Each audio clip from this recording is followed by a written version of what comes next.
Welcome to another bonus edition of Upon Further Review. Upon further review, And in this edition, we'll be talking about the Week 7 matchup between the Cincinnati Bengals and the Indianapolis Colts. And you can catch this game on October 19th at 1 p.m. Eastern Time on your local CBS affiliates. The Bengals are heading into this game with a record of 3-1-1, and the Colts are 4-2. So the Bengals won their first 3 games as they were one of 2 undefeated teams left in the NFL at that point. As they beat the Baltimore Ravens in Baltimore, then they beat the Falcons and the Titans in Cincinnati. They then had their bye week and they went to New England and they got demolished in Foxborough. And then in week 6 they hosted the Panthers and they actually played them to a tie. And that was the first tie of 2014. And so the Colts, they started off 0-2 for the first time in Andrew Luck's career as they lost in Denver to the Broncos, and then they hosted the Eagles and they lost in Indianapolis. But then since starting 0-2, they've won 4 straight. They went to Jacksonville and got their first victory of the year in Florida. Then they hosted the Titans and the Ravens and they beat them in Indianapolis. And then they went to Houston last week and beat the Texans. So now here they are in Week 7 hosting the Bengals. And this will be an interesting game for sure, as these are 2 of the top teams in the AFC this year. So let's look inside the numbers for these 2 teams. And when it comes to passing offense, the Bengals are 8th in the NFL in passing yards per game. And the Colts are number 1 in the NFL when it comes to passing yards per game. And we look at defense, the Bengals are 22nd in passing yards allowed, and the Colts are 14th. So the clear advantage goes to the Colts when it comes to the passing attack, is no one puts up more yards than the Colts through the airs. Andrew Luck has been having a phenomenal season ever since that 0-2 start really set a fire under his shorts. And then their defense has been coming on strong for Indianapolis as well, as they started off lower, but they've been getting better and better as the weeks go on. Now we look at the running offense of each team. The Bengals are 11th in rushing yards per game, and the Colts are 16th. And then on defense, the Bengals are 29th against the run, and the Colts are 11th. And so you got to give the advantage to the Colts in the running attack as well. Although the Bengals do have better runners and they can run the ball better, they are really bad when it comes to stopping the run, uncharacteristically of the Bengals defense, but they are letting up a lot of yards. And so the advantage goes to the Colts in both categories. And then we look at points scored. The Bengals put up points. They're 13th in the NFL in points scored, but the Colts are number 1. They're the top team when it comes to putting points on the scoreboard. When it comes to points against, the Bengals are 14th and the Colts are 16th. So they're pretty even on their defense when it comes to points allowed. And again, the advantage is going to the Colts, as they're the top team with putting points on the scoreboard. So in every category, pretty much, the Colts have the advantage. And I'll tell you the thing about the Bengals, though, the numbers, are a little bit deceptive. Their defense is better than their stats. Part of it is when they're playing with the lead, they let up, a lot of offense to teams they're playing behind. Not only, and especially that's true when it comes to the air, as teams then have to just air it out to try to catch up at that point. So the Bengals, they kind of got like a bend but don't break, type of defense where they do let up some offensive yards, but they don't let up a lot of points. They're, of course, after that game against New England, that kind of hurt them statistically. And we'll see how they are going forward. But here in this game against Indianapolis, you got to give it to the Colts. I mean, there was a point where I thought maybe the Bengals would win this game, but the way the Colts have been playing, especially the last 4 weeks, they're red hot.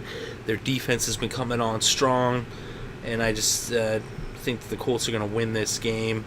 And we actually look at, the last few weeks, and in their victories, they scored over 40 points in their first 2 wins and only let up 17. They played that close game against Baltimore. I think that's pretty indicative of how this game should go. That's the type of game this will probably be. Luck threw for 312 yards in that game, and it was a tight one, 20-13 there, and that was in Indianapolis as well, against another AFC North opponent. And the Baltimore Ravens are pretty similar to the Bengals. The Ravens actually look better on paper so far this season, to be honest. Even though, the Bengals had started off looking like the top team, they're still up there, though. I mean, I'm not going to, count them out by any stretch of the imagination. And the Bengals very well could, surprise people and win this game. I give them a chance to win this game for sure. And I think it's going to be a close game. I think it comes down to the end, down to the fourth quarter, down to the 2-minute warning, probably down to the final possession of the game. I would not be surprised to see that happen. Of course, we're going to see, Giovanni Bernard's going to be having to really come up big in this game for the Bengals, for them to have a chance to beat the Colts. That's what they need to do. They got to keep the ball out of Andrew Luck's hands. They got to keep the time of possession in their favor, and they got to run the ball against the Colts. That's really going to be their key to success. The Colts, though, have been stopping the run pretty well. And like I said, the Colts have been coming on defensively. They've been playing better and better as their defensive units has seemed to really gel after those first two games. Of course, the Bengals is going to be one of their tougher opponents, but like I said, they beat Baltimore back in Week 5, and so I think they're going to beat the Bengals here in Week 7, although I do believe it will be a tight game. But I think Andrew Luck is just having such a phenomenal season. I mean, he's only 13 yards shy of 2 Gs. He's got 1,987 passing yards already and 17 touchdowns, along with the 7 interceptions on the season thus far. Whereas Dalton, he's thrown for 1,249 yards on the season, and has 6 touchdowns and 3 interceptions. So the Bengals are a little, they're more of a passing, or more of a running team. They're more balanced is what it is. If you look at the totals, the Bengals have passed the ball 160 times, 151 of which were Andy Dalton, because Sanu had thrown a couple passes, and even Jason Campbell. But they've run the ball 151 times. So they're pretty even when it comes to rushing and passing. Whereas the Colts, on the other hand, they are far heavily in favor of the passing attack. They've almost thrown it 100 more times.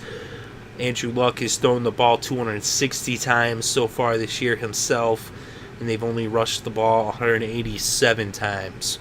Of course, 26 of those rushes were Andrew Luck, so you take away those 26 rushes, and it's 161 rushing attempts, and so then it is actually 99, more passes for Luck than rushes for other players who are not Luck for the Colts. So they're all about the pass, and that's really, if the Bengals can find a way to shut down that pass and make the Colts have to rely on the run, then that'll actually play in their favor. But, Bradshaw has been doing really good running the ball for the Colts. He has 284 yards. He's averaging 4.7 per carry. Trent Richardson has 281 yards, and he's averaging 3.2, although he gets more of the touches, but Bradshaw's been coming on lately, in the last couple weeks, so expect them to keep trying to get him the ball as well. And, both backs are capable of catching out the backfield, especially Bradshaw has 21 receptions already for 176 yards.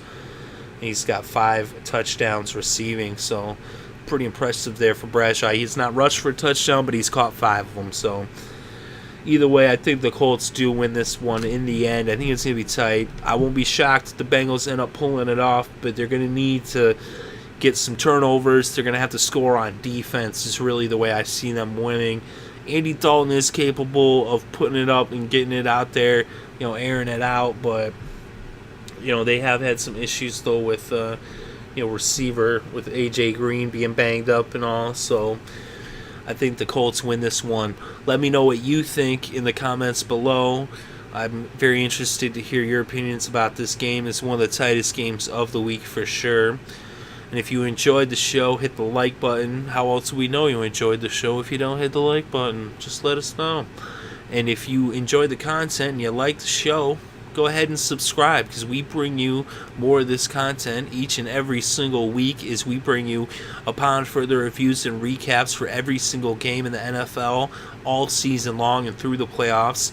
We also bring you our weekly show, The Wedge, where we do our quick picks, our fantasy football picks, our weekly rewind of the week that was.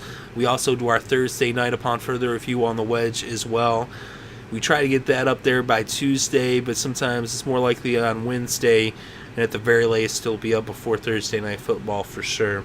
So keep an eye out for that. We're also covering the baseball playoffs all the way through the World Series, as now it's just down to 2 teams, the Giants and the Royals.